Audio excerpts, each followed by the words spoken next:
Welcome back to the Angry American. Wow, looks like this lovely migrant, Jerry Escamilla, just received a 2A welcome into an American citizen's lovely home. I've got a video for you guys today. This guy tries to get into their home with a machete. They see him out in the yard. He's walking through. He's got a machete. Motherfucker passes out. Just falls flat like he died. and then I guess he comes to and starts to try to climb in, and he climbs up on the balcony. He's got a machete. He's acting like a nut job.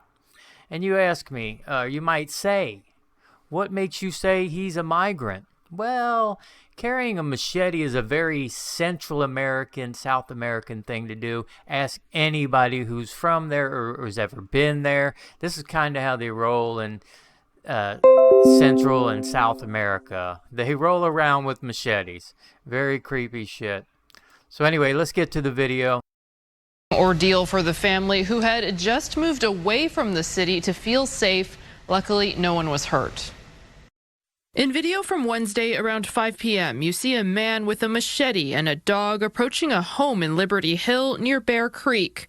He appears to pass out. This is when homeowner Daryl Stevens was looking at the backyard with a contractor, and they noticed the man. At that moment, I obviously freaked out. I have 2 young children here in the house and just went into like complete fight or flight mode. The man gets up, comes up the stairs, pulls on the door. Start running through the house. I lock every door as fast as possible, run upstairs. Luckily, I had a firearm here.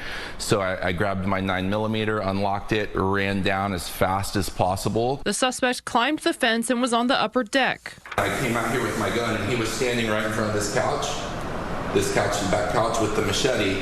And that's when I came out like this. Told him he's got to leave or he's going to lose his life, And luckily, after I did that, he dropped the machete. On video, you can see the intruder climbing back down and a gun pointing at him as he walks away. I just had to protect my family, and that's what I did. And luckily, I didn't have to discharge my firearm. Stephen's wife had called 911 in the meantime, and deputies arrested 43-year-old Jerry Escamilla. He is charged with criminal trespassing and failure to identify. This happened outside of Brown's law. If someone is trying to unlawfully enter and is being forceful, you have a right to use deadly force to protect your home, your car, and your place of employment in those situations. And you don't have to retreat.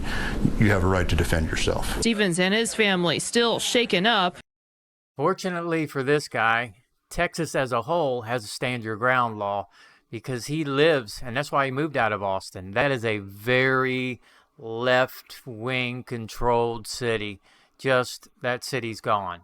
So, that's why he's like, I gotta get out of the city. It's not even safe because they're inviting criminals into the city. They don't prosecute crimes. That's Austin, Texas.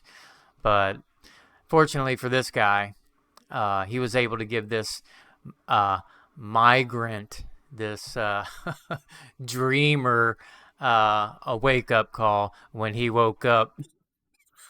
I mean, it's too funny when he passes out.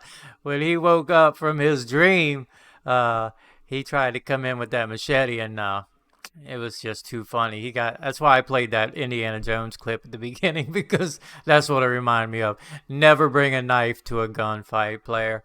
Thank God for 2A. 2A every day. Be aware of your surroundings at all times. Be sure to share, like, subscribe, do all that for the Angry American. And do me one other favor. Like I said, be aware of your surroundings at all times, because it's just going to get crazier. A whole lot crazier before it gets better. Peace. Peace out.